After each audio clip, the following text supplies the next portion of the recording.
Q3 FY26 earning conference call hosted by ICICI Securities. As a reminder, all participant line will be in the listen-only mode, and there will be an opportunity for you to ask questions after the presentation concludes. Should you need assistance during the conference call, please signal an operator by pressing star then zero on your touchtone phone. Please note that this conference is being recorded. I now hand the conference over to Mr. Vikas Singh from ICICI Securities. Thank you, and over to you, sir. Thank you, Danish. Good morning, everyone. Welcome to Mishra Dhatu Nigam Q3 FY26 results conference call. We would like to thank the management to give us the opportunity to host them. From the management side, we have with us Dr. S.V.S. Narayana Murthy, Chairman cum Managing Director, Mrs. Madhubala Kalluri, Director Finance, and Mr. P. Babu, Director Production and Marketing. Without taking any much time, I'll hand over the management for their opening remarks. Over to you, sir. Okay, so good morning, everyone. I, Dr. S.V.S. Narayana Murthy, Chairman and Managing Director of Mishra Dhatu Nigam Limited, extend a warm welcome to all of you who are joining online to our earnings conference call for the quarter and 9 months ended 31st December 2025. We have with us Mrs. K. Madhubala, Director of Finance and CFO, Sri P. Babu, Director of Production and Marketing, Mr. Paul Anthony, Company Secretary and Compliance Officer with me. We also have senior officials from Marketing and Finance function. Since the quarter and 9 months functional results have already been submitted, I'll just go through the key aspects of quarter and 9 months ended financial results of the company. The salient points are: turnover for the third quarter stood at 275.66 crore, recording a robust 31.44% growth over second quarter turnover of 209.72 crore. Second point, value of production for the third quarter was 304.05 crore compared with 256.37 crore during the second quarter of FY26, registering a growth of 18.6%. Profit before tax for third quarter was 39 crore compared with 19.11 crore for second quarter. Fourth point, profit after tax for third quarter stood at 27.46 crore compared with 12.76 crore for the second quarter. For the 9-month period, that is April to December 2025, our turnover was 655.88 crore vis-a-vis 663.54 crore last year, and value of production grew by 8.86 to 801.73 crore. PBT and PAT remained stable at 77.1 crore and 53.04 crore respectively, despite the marginal moderation in top-line performance. And our order book position as on 1st January 2026 is 2,440 crore. I want to highlight some very important achievements that Midani has made in the last quarter. One of the significant contributions is the supply of titanium alloy windows for Ram Janmabhoomi at Ayodhya. So we have supplied 31 titanium windows. Many of you would have seen it. And this is the first time that in India, titanium has been used for architectural purposes, even though Midani has been supplying titanium alloys for last 40 years to various customers like ISRO, DRDO, HAL, many other customers. India, never this material has been used for architectural purpose. You can see the beautiful windows in Ayodhya Ram Mandir. 31 titanium jalis have been supplied. This is one important achievement.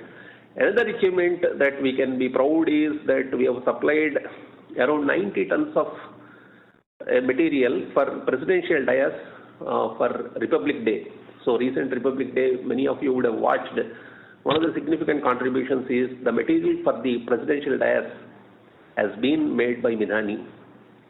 And third point that is of interest to us technically is Midani has been certified. Midani produced alloys, very, very special alloys, particularly super alloys, have been certified by Semilac Center for Military Airworthiness certification has been received for 10 cast and wrought super alloys. It only shows the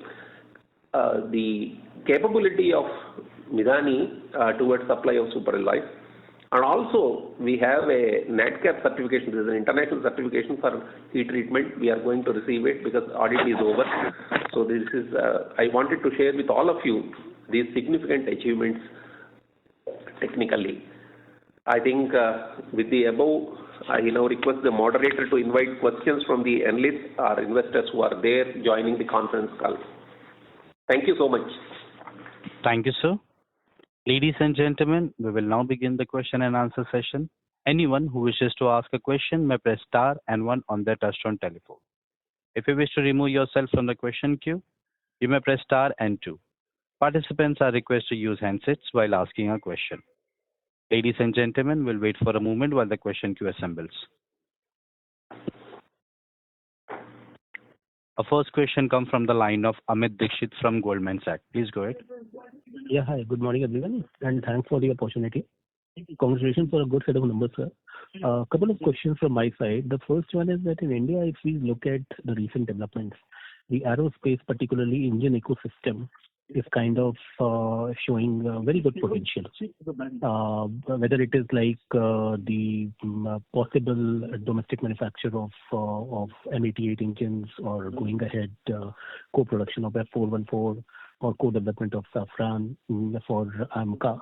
So just wanted to understand, how Midani is geared up for this opportunity, because we have this titanium capacity for a very long time. I just wanted to understand the kind of approvals we have in place or we are looking at in the future. Also, if you could highlight the utilization of titanium capacity, 1,000 tons as of now. That is the first question, sir. Okay. Thank you, Mr. Amit. It's a very nice question. See, first of all, I think ever since Midani has started 52 years back, we have been working on these very specialized kind of alloys. As you know that this whole organization has been put up with the purpose of indigenization of materials in 1973. And we have been making these alloys, the so-called alloys that are required for very critical alloys, performance critical alloys for fighter aircraft. So we regularly supply the nickel-based alloys, the cobalt-based alloys, and even some of the iron-based alloys regularly to our customers. Okay, so you mentioned Mi-18, F14, Safran, and AMCA, all these things. People are looking for these kind of alloys. What goes into aero engine has to be manufactured to the utmost quality.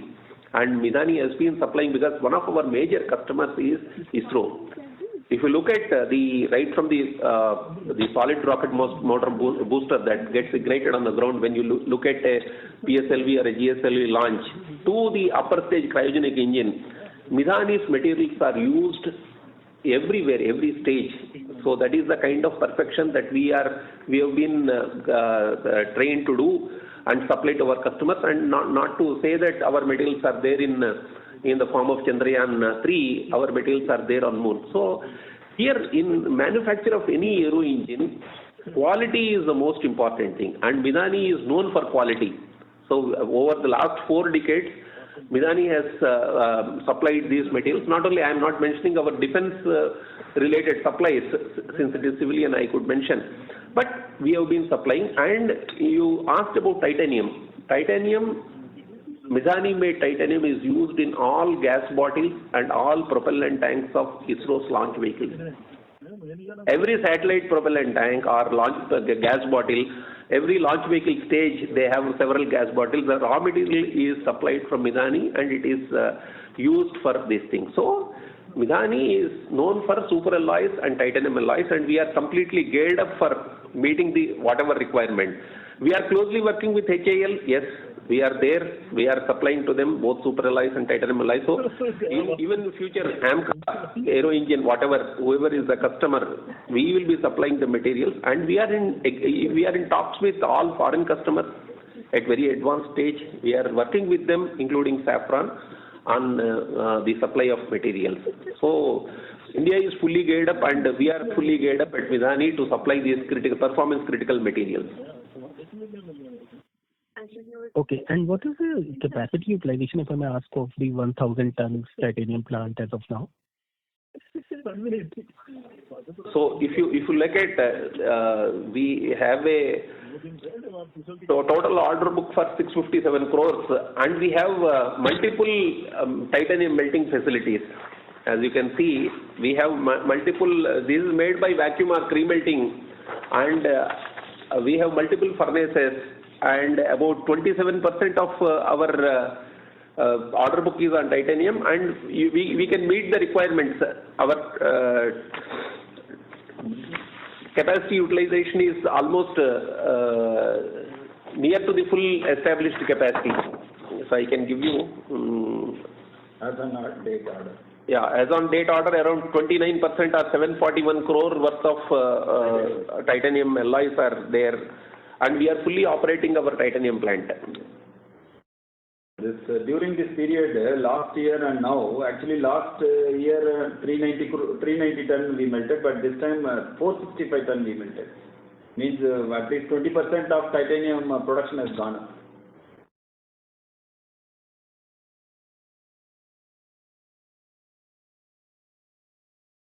Considerably, particularly this quarter.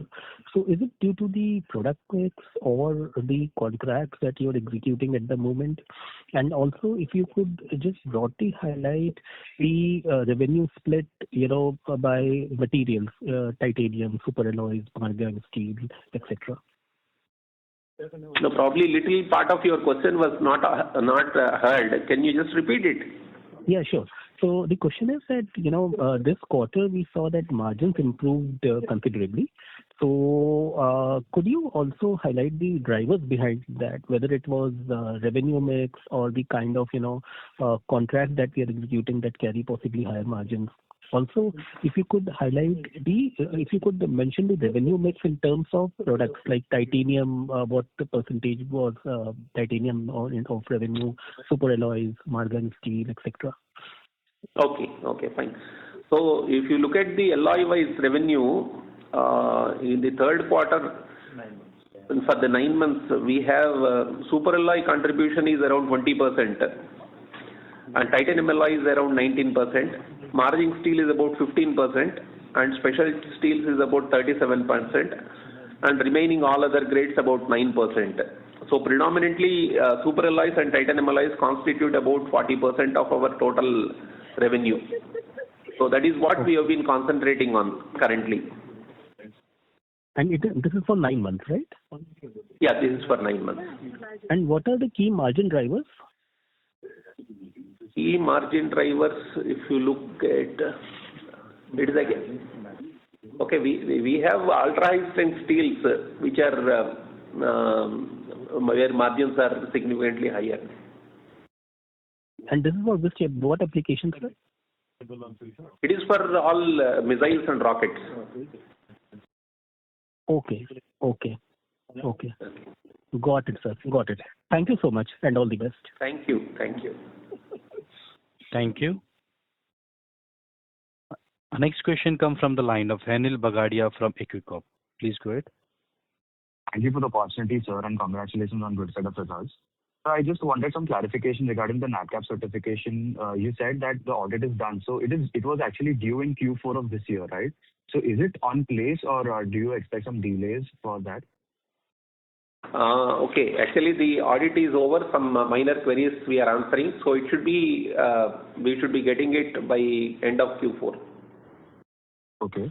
So coming to the aerospace side, so we have also, there has been a good breakthrough with GTRE and PTC. We had also tested the Kaveri dry engine, and we have actually got under the crystalline turbine blade and the PMD dishes. And I think so PTC has also started getting orders. So how big can this opportunity be for us, given that we'll be RM suppliers for this particular project? Okay, GTRE, we have been working for last almost 25 years for Kaveri engine program, and Midani was there right from day one of the Kaveri engine program. Midani has supplied, and the Kaveri engine, whatever was flight tested, all it contains only Midani materials. Okay, so we continue to work with GTRE, and we continue to supply materials to Indian aero engine manufacturers.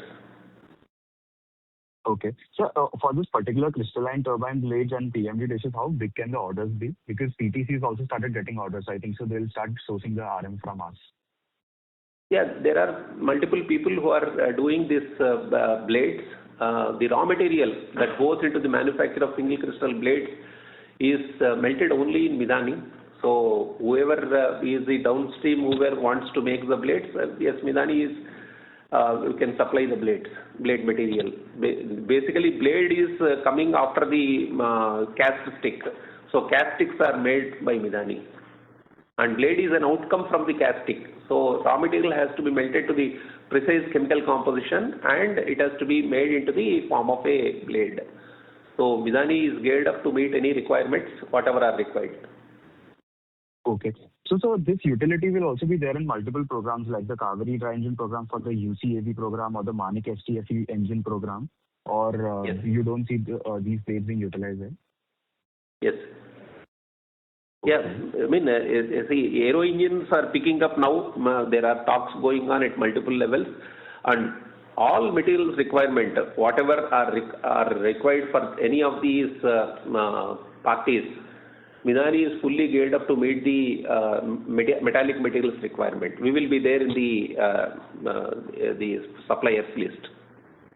Okay. So coming to the Abed bulletproof jacket, I think so we do plan to apply for the big 1,000 crore tender that is coming up.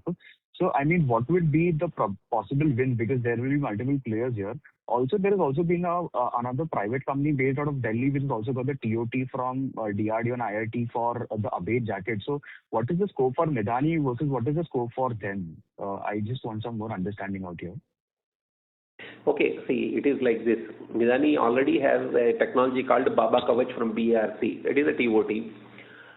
Last quarter, we have taken a technology transfer from IIT Delhi DRDO Combined Center of Excellence that is called Abed, what you have been mentioning. So we are having capability already. We are under testing of the Abed. Multiple testing needs to be done at the ballistic materials testing laboratory, and we are conducting, and we are ready to take the orders now. Okay, we'll be participating aggressively and we will be getting the orders. And when such a big order comes, definitely it will be multiple people, it will be given. So we are hoping that we'll be in the race and we'll work towards that. Okay. So on the helical spring side, so what is the utilization there and how do you see the opportunity? Because I think so we have supplied it for the Vande Bharat and we also do plan to supply it for the LFB coaches. So how big can the opportunity be? I think so we have got 60,000 springs per month, if I'm not mistaken, and about 250 springs per Vande Bharat that train set is required. See, it is like this. Keeping in view of such a requirement, Midani has established a spring plant. And now we are going to operationalize it for the requirements of Vande Bharat. And whatever requirements are there, now we are having plans to participate in that and get the RDSO approval. And once that is there, we will be supplying to them. That is the whole idea. This is an imported plant. It is a machinery is having very, very sophisticated things. Not many people can supply this kind of sizes that are there in the requirement for Vande Bharat and all. So we are in the race for that. So if I get it clear, we'll have to first apply for the RDSA certification and then we'll be doing the supplies, right? We are under the process of that. Once that certification is obtained, we'll be participating in the tenders and we'll be getting it. And lastly, before I get into the queue, so we also plan to supply to BML. So on the metro coaches side, we plan to expand the scope to the metro. So have we supplied any test batch quantities to BML or Alstom? Because I think so these guys also. But yeah, we'll be doing, because for anything, no, because it is a passenger vehicle, RDSO certification is essential, and we are in the process of going in that direction. So we will be getting, once our certification is given, then we'll have continued supply of materials. It is yet to be done, not yet done till now. Okay, thanks a lot for the answer, sir. I'll get back into the queue. Thank you. Thank you. Our next question comes from the line of Shashi Ranjan from Anandan Capital. Please go ahead. Morning, sir. Thank you for the opportunity and congratulations on good set of numbers. The first question is, can you get me the status on the middle bank that we were planning? Okay. So as we all know that keeping in view of the supply chain disruptions, Midani has established a metal bank. So already that we are working with 5 of our customers to establish this metal bank in the premises of Midani. And already the purchase procedures are ongoing and the civil works are also underway. So maybe down the line, within 6 months, a full-fledged metal bank of 6 important raw materials that are essential for all the defense and other customers will be in place inside Midani. So maybe you will see by end of Q1 26-27, we'll be giving better information on the actual situation. Now currently things are underway. So my understanding that setting up of this metal bank will help bring down the working capital days and the high inventory days that are plaguing the performance of Midani. No, this is a customer-owned metal bank that is located inside Midani. So it won't. It's not having any impact on the working capital of the company because the inventory that is being held in the metal bank is in the books of the customers, not in the books of Midani. Okay. So sir, what is the? If there is any requirement and all, we just be drawing that material with on a loan basis and will be replenishing it. Okay, sir. So any steps that we are taking to bring down the working capital and the high inventory days as far as Midani is concerned? Yeah, that we are continuously working. Like if we can also see the improvement from Q2 to Q3, wherein the scrap utilizations have improved. So basically, the inventory today, when we look at the working capital, the major contributor is inventories, WFE and scrap. So we are taking all the steps that continuous work is going on that. So effective utilization of the materials and remelting the things wherever the materials. So scrap utilization has been increased. And also the virgin and scrap composition mix also. But of course, again, it depends on the product that we manufacture. Certain products requires the virgin, so there are certain restrictions. We cannot just use it. But otherwise, we are putting all the efforts to reduce the inventory, which will definitely have a positive impact on the working capital. Thank you for the update, sir. Before I turn up in the queue, the last question is I have about the Mishra Dhatu Nigam Limited, which is a JV between you and NALCO. So, and that this will get us aluminium alloy of high grades. So, are we looking into some grades like 2219 T6 grade used that can be used in Bharat Antariksh Station? The country is trying to get into space by 2028. So, are we going to contribute to that as well through this JV between NALCO and Adani? So your question is Utkarsha. Yes. So with respect to that, due to the viability of the project, it has been recommended for closure. So that is a very brief answer to your question. We are not going to pursue that project anymore. We are going to formally close down. We are continuously discussing with NALCO. Both of us are going to discuss on this and take the proposal for closure forward. Then coming to the second one, yes, such alloys are required, but the total requirement, like you mentioned, 2219, 2219, those alloys are required for ISRO, but currently the total annual requirement is too small for anyone to have a dedicated plant because these are aerospace grade aluminum alloys and they need very, very careful processing until last stage. So, because of the very small quantity and we will not be in a position to process them through Utkarsh. Thank you so much for the update, sir. All the best to you and the team. Thank you. I'll get back with you.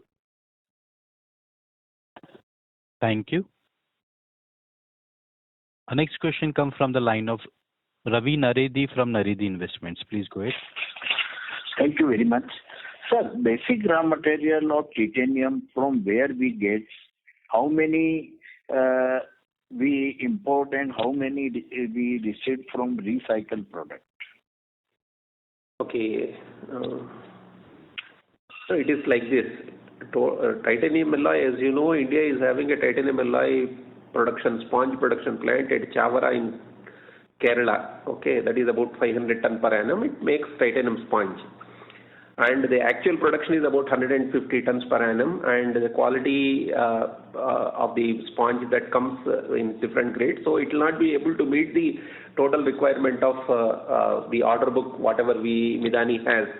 So normally we import to meet the requirements, and we meet. Yeah, so we import from our East European nations and to meet our requirement. So this is a short answer for you. We import this titanium sponge. Okay, understand, sir. In Kerala, any mines is there, or it is scrap material?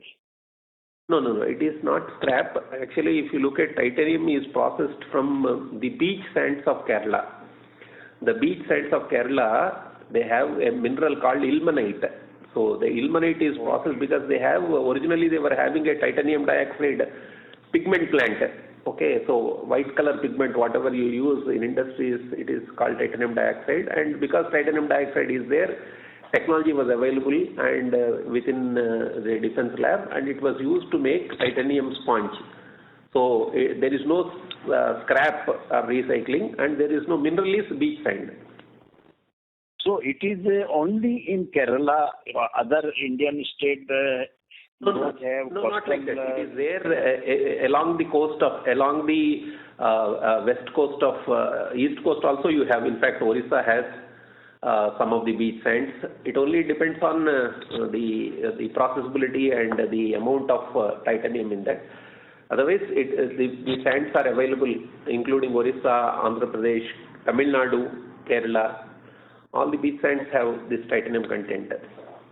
Not in Goa and Mumbai side. Goa beaches are they are silver beaches. No, they are not having. I do not know whether it is there in that. It all depends on the content. Understand, sir. Other than this sand content, titanium we cannot get from the mines. It depends on the ore you are talking about. So titanium ore is what is important. Normally it is coming from beach sands, ilmenite kind of thing, which is available in sand. Yeah. Okay. Thank you. Yeah. Thank you. Our next question comes from the line of Arya Shah from Whitestone PMS. Please go ahead. Hey, hi. Thank you for the opportunity. So my first question is, what is the order book timeline execution, current order book?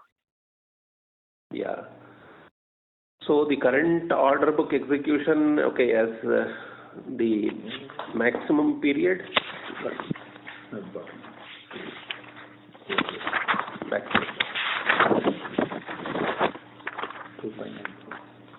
Yeah, total order book is 2,594 crore as on today. 2 years. Okay, so we have a timeline of 2 years for execution. Okay, and the sustainable margin, the EBITDA margin? Around 23% on an average we can take. Okay, and I think in the Q2 you were mentioning some capex plan which will be announced in Q3. So could you talk about the capex plan for the next 2 years? That we are working on that projects are under evaluation. We are working on that. It's not yet finalized. Probably by end of this Q4 we should be able to give a clarity on that. Okay, and the powder plant capex, is the work ongoing, and what would be the turnover estimated? Yeah, we are in the process of procuring. Some formalities are there which have to be completed because some export license, that procedure is going on in foreign country. So once that is there, then we will be able to set up the plant and do. Now currently equipment is yet to arrive. Okay. Yeah, that's it from my side. Thank you. Thank you. Thank you. Our next question comes from the line of Sujal from Opportunity. Please go ahead. Hello, am I audible? Yeah. Yes, Sujal, you are. Congratulations on the good set of numbers, first of all, sir. Sir, I just want to understand that you have guided in last quarter, you have guided of 13 crore revenue and and also 23% of EBITDA margin. So I want to understand what are the growth drivers for that, and are we on the line or not? Yeah, drivers for this Q3 performance. Yeah, basically the drivers are titanium and super alloys, where we have executed whatever balance were there in Q2, we could liquidate them. And yeah, so basically they are the super alloys and titanium alloys. Sir, I just want to ask about, like, you are telling, according to your guidance, you are telling to bring 650 crore approx crore revenue incremental in quarter 4. So what are the growth drivers for that? Yeah, growth drivers. So we are now currently manufacturing some of the aeronautical grades. Okay, so some of the aero grades that are to our aero customers, we are now currently processing, and then whatever are under processing from Q3, we are going to liquidate them, and some special steels are also there in that, which will be booking them in the fourth quarter. So can you tell me, are we on properly in the line for again able to get the 650 crore of revenue? And also, can you please guide me on the upcoming capex for the year and order book? Yeah, one point regarding capex, yes, it is under DPR stage, so we are just looking for it. Okay, once DPR is complete, we will be able to share some more information. And growth drivers you asked, yes, so predominantly the super alloys and special steels we are looking for the revenue that we are for Q4 revenue. And third point is yeah. Okay, sir. That's from my side. Thank you. Thank you. Thank you. Ladies and gentlemen, anyone who wishes to ask a question may press star and 1.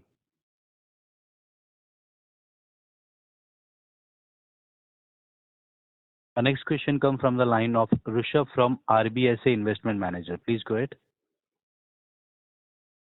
Yeah, hi sir. I just want to understand, last quarter I think you said that we had some ambitious growth plans and maybe you will give some update on Q4. So, but I just want to understand, suppose we are a 1,000 crore company now, suppose you want to become a 2,000 crore company, what will be the constraints or product gaps that we have to fill? Or are we, fully, just waiting for orders to come in and we are ready to execute them? Yeah, one is capacity enhancements and effective utilization of some of the facilities. So probably we can answer your question in 2 prongs. One is there are facilities which can be, where we can effectively utilize more output from them with the existing facilities. And second thing is, if we can establish some capex, that is the whole idea. Currently, as you told, we are 1,000+ crore company. If you want to take it to 2,000 crore company in that direction, that is the whole idea of management.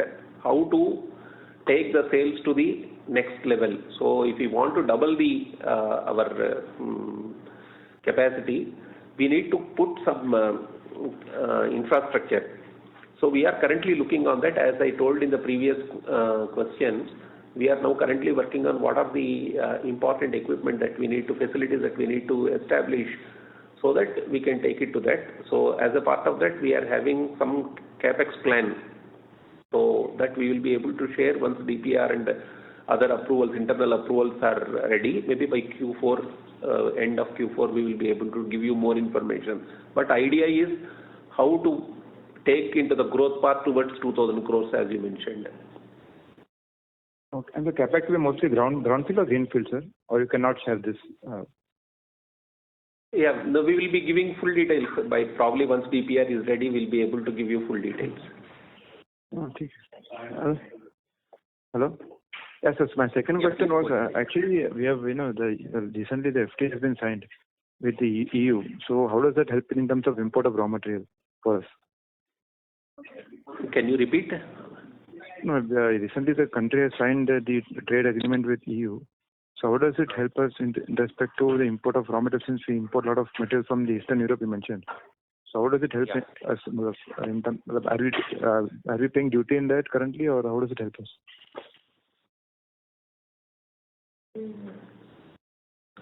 So actually, if you look at it, yes, we are importing some of the raw materials. We are also trying parallelly how to indigenize them. So that is plan B already we have, and we are trying to work. But predominantly the metallic materials are imported. So as a part of that, we are already having an internal metal bank. So to insulate Midani from any supply chain constraint. Plan B, we are currently not having as on today any supply chain issue. So we only hope that the whatever agreements have taken place will boost the supply and debottleneck only. So we are not anticipating any major constraints in the supply of or import of raw materials. So whatever import you're doing, we're doing it duty free, or we pay some duty to it? I'm trying to get that answer. It is duty paid only. Duty free only. Okay, understood. And you mentioned about this metal land bank which will be owned by the customer. So how does this agreement actually change the inventory days for us? Because we have to just it will be, I think, more as an need basis for us.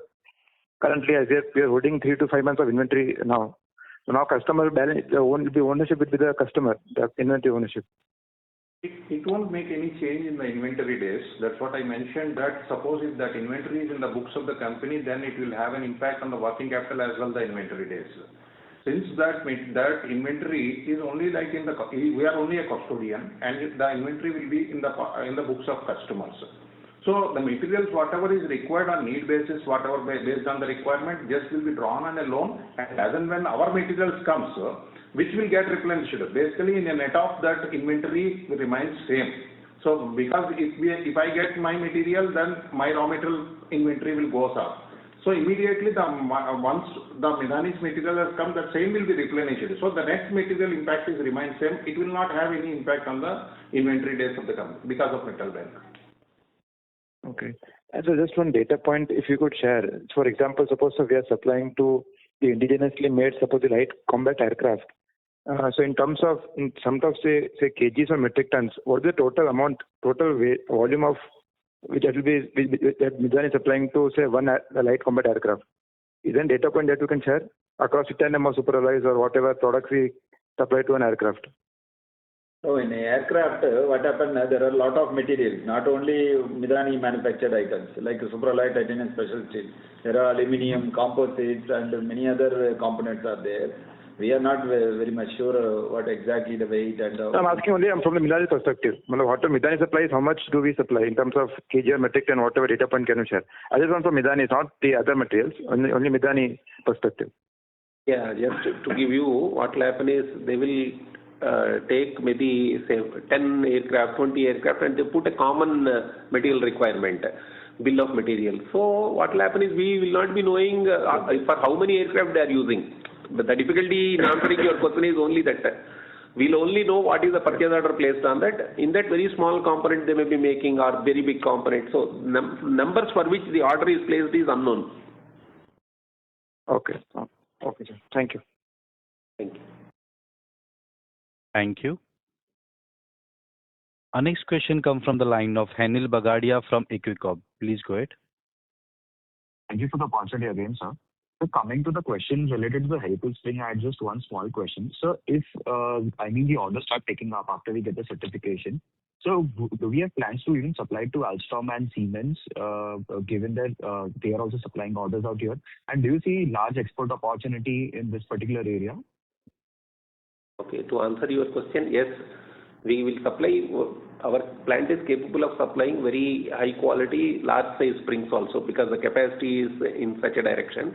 So we will be supplying to any customer, whoever is meeting their specifications. We are ready, and we are also open to exports. So we will be trying everything to get orders for spring plant. Okay. So the Vande Bharat, we are also supplying specialty steel on the axle side, right? So other than the springs, we will also be doing some RM supplies for the axle, right? It is like this. See, one of the important things for Midani is we are also raw material supplier and we also are doing this value-added business. So we can make our own material internally and make the springs. So even there are some special springs, even other than railway springs. Okay, there are many. Springs are used everywhere. Okay, so any spring material also is available in house and spring also can be made. So that speciality will be there with Midani. Yes. We will be doing specialized springs also, and whatever composition is required for the spring from the manufacturer, even that also, that raw material, that melting and that bar making also is within the capability of Midani. So we are looking at very high value products also from this, okay, which are non-railway also we can do it. So are you looking on the vehicles or the light combat tanks or any such places where specialty springs is actually needed for multi-terrain use? We'll see. First we will start with railway, then we'll expand into other areas because these special springs are used by only in Western countries. And to the best of our knowledge, minus railway springs or elevator springs or other carbon steel business, there are other grades of springs that are used by, imported. So we are looking for value-added materials rather than these carbon springs. We'll see how it goes. Okay. On the rolling mill side, so are we supplying roll plate mills, the plates for NGCs or any other big naval programs? See, these wide plate mill, whatever product is coming, we are supplying it to for example, ISRO, for example, shipyard, all wide plates, very large plates are used in ship construction and defense applications. Recently, as I told you, presidential dias we have supplied. So multiple customers are there. That mill can do anything. Whatever material is loaded, it will roll and give a plate. So depending on the customer's orders we use, predominantly it is used for ISRO. Okay. So since we've got suboptimal utilization in the rolling plate mill facility, we also plan to do some contract manufacturing on the aluminium or the super specialty steel side for any of the industrial customers to just cover more of the fixed cost and also increase the utilization. So any progress there? Yeah, actually what happened, okay, your question may be related to some of the opportunities that we are exploring with the other aerospace companies who are requesting us for us to take up aluminium. Yes, there are orders within DPSUs and outside DPSUs for utilizing the rolling mill for aluminium. Yes, we are doing, already we have done, for your information, on a trial basis. The products are good, and we are thinking of, because it needs some additional facilities for setting up a full line. So at least for wide plate mill, utilization for rolling to sheets and plates are being explored currently. We are doing it. Okay. So on the margin steel side also, what is the capacity utilization, and are we supplying it just for the aerospace or are we supplying it for the missile skills and on the defense side also? Which one, wide plate is it or? No, margin steel. Margin steel, see, as you know, it is known to everyone that the PSLV, the GSLV and launch vehicle Mark III, the booster case material that gets ignited when you see a launch vehicle, launch of any of these launch vehicles from Sriharikota, everything is made in Midani plant, okay, that margin steel plant. So our main customer, our biggest customer for margin steel is ISRO. Yeah. Then second thing is the same grade is used in some of the missiles. Okay. Then third thing, there are other opportunities, other grades of high strength steels we are also exporting. Okay. So margin steel, yes, it is a big, very strategic thing, and we also export to some of these grades. Some of the non-cobalt containing grades are being exported also. Okay. So lastly, on the Gaganyaan part, so we have got about 3 Gaganyaan missions, that is G1, G2 and G3 this year. Also, we've got the Mangalyaan mission and the relaunch of the PSLV that was not successful last year. Sir, are you seeing any last-minute orders flow, or most of these orders have actually been booked and the supplies will be in progress to ISRO? It is like this. Midani is supplying materials, and these are raw materials basically. They are in the form of plates, sheets, bars, ring-rolled rings.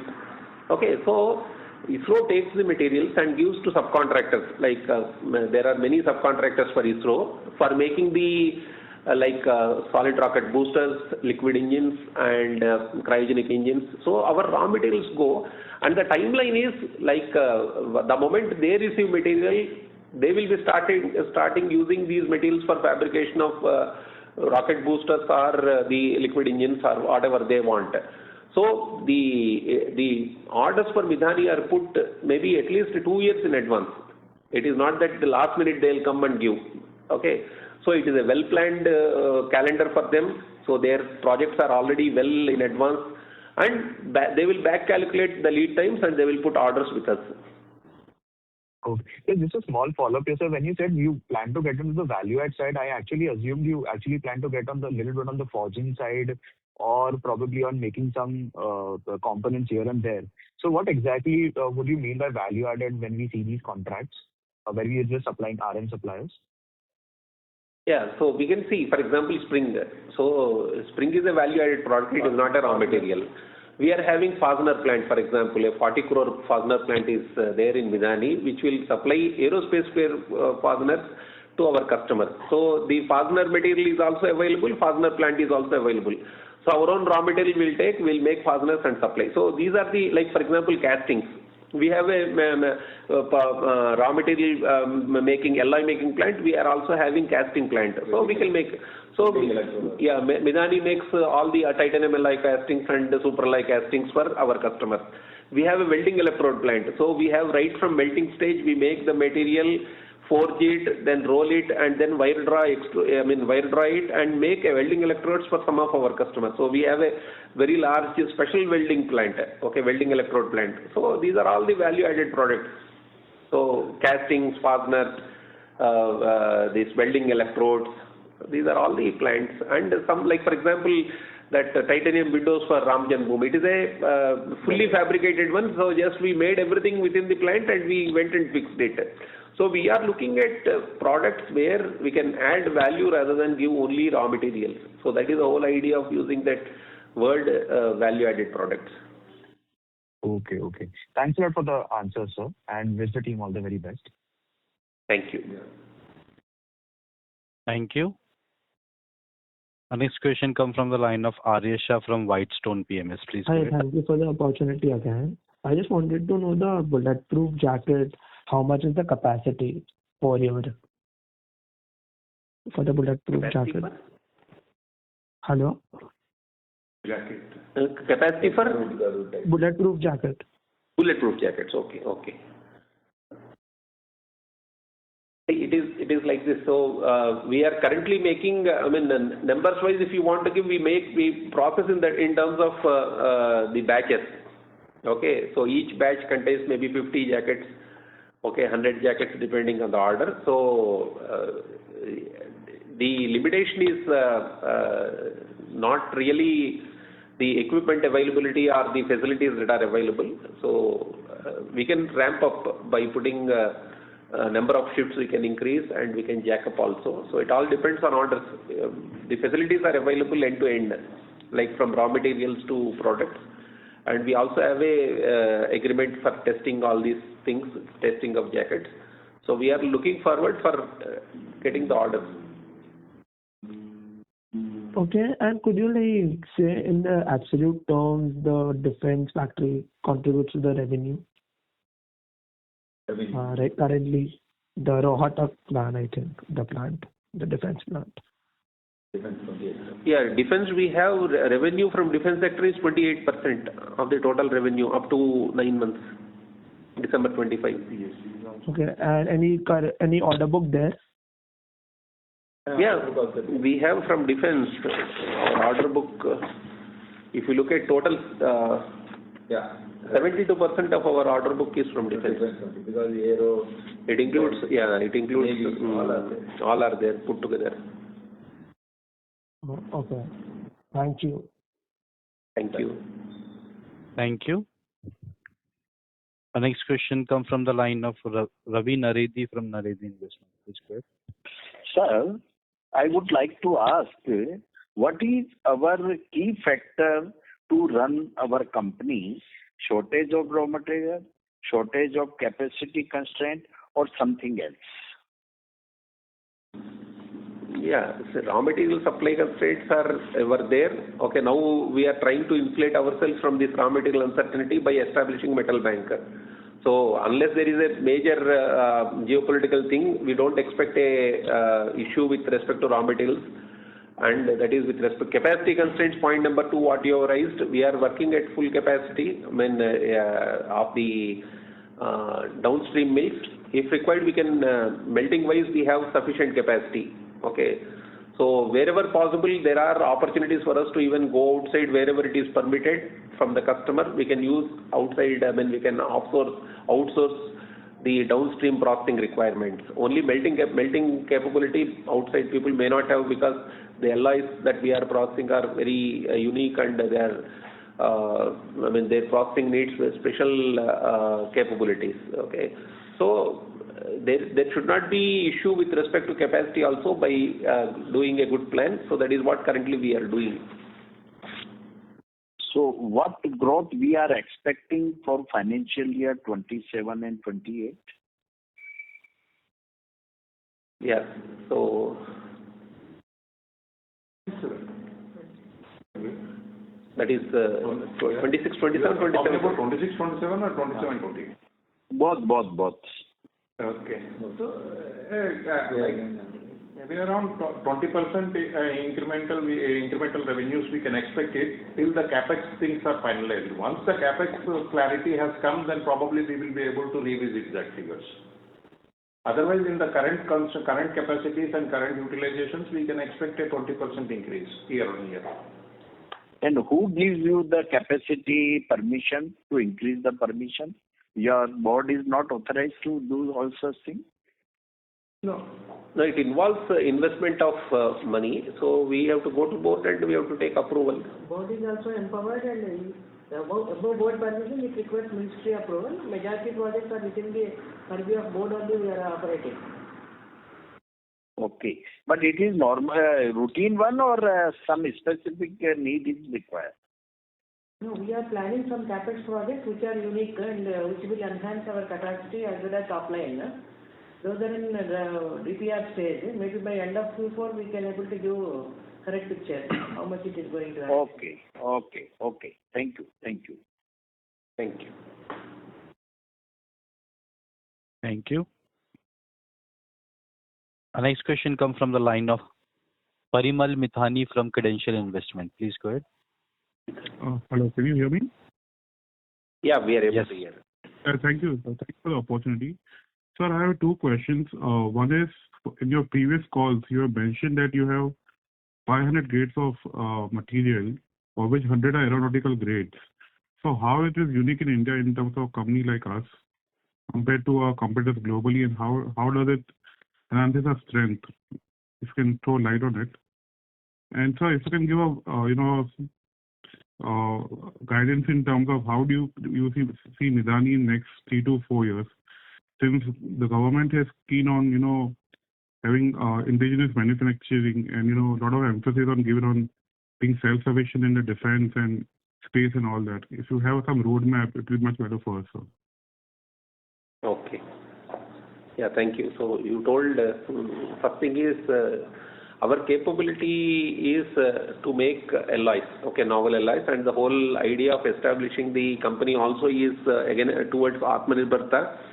Different platforms and different organizations have different requirements. The requirements of aerospace, for example, like ISRO, and the examples like HAL or the materials requirement for say DRDO are different, because it all depends on in which environment we are working. So how do you see strength? For example, if a national program has to import material, today for example, aluminum alloys, white plates are being imported from outside the country, and that is how it becomes critical. Suppose there is an issue with respect to import of those things. it will crumble the whole program. So recently we have seen also in the Ukrainian conflict or the COVID time, there was supply chain disruptions and there was large delays in obtaining materials, and because of the growth of the industries, the mills in abroad are also booked. In fact, foreign customers come to us because our lead times are shorter sometimes. So the strength is that our national programs are protected. If I say that 500 grades of alloys are there, out of which 100 aeronautical grades are there, there is no necessity for any of these 500 grades for any user within the country to go and import. So we are fully protecting them. Any new grade of alloy, technology is available in this bouquet of 500 raw materials. That is point number one. And we consider it as a very great strength because national programs should not get suffered because of this. Okay, because of lack of materials. And material is the first line of confrontation. Okay, first line of defense is material. Material not available, there are many people who can machine and give components. Okay, because they can be used for, but material is the one thing that no one will give. And you are listening continuously this National Critical Minerals Mission and all these things. So everybody is trying to control through materials, the strategic raw materials. So that is point number one. We are able to process the materials and give to our customers. You also told where you want to see Midani in 3 to 4 years and roadmap. Yes, we have our own internal roadmap, a very strategic roadmap to develop alloys, and we want to increase our production. We want to take the production to new heights so that by going for capex, so that we can meet the increasing demand. Even today, there are hundreds of crores of materials worth are getting imported. Okay, so how to meet the full requirement? How to stop this import of materials? And if we can meet that requirement through upgradation of our facilities and plan in such a way that we can meet for the next 10 years the growth plan by installing some additional capacities wherever there are critical things. That is point number one. Another point is some of the older equipments that are inside the plant which are nearing their end of life. I think if we can substitute with higher productivity machines, that also will aid Midani to grow at 20%, whatever we were telling in the coming years. That kind of growth plan, if we want to have, we have to have certain capex plans. So currently we are working on that. And by installing additional capacity in critical areas, Midani will be able to achieve higher growth, and that 3 to 5, we are looking at 10 years and beyond long-term plan. So that is what slowly we want to move towards a 2,000 crore company in maybe coming 10 years. So towards that, yes, we are doing a lot of things, and capex is one of them. I hope this is what is required now currently. And yes, sir. Second thing is, since couple of Concalls, we've been mentioning in the calls, that a lot of foreign vendors have shown interest and all that. But we have not seen any fructification of, in terms of deals or in terms of agreements with them. You think in the next foreseeable 2 years, can we see some certification with global vendors, and how does it, because some of them are setting shops in India, and how will we be in that supply chain with them? If you look at Midani, last year we have exported about 90 crore worth of materials.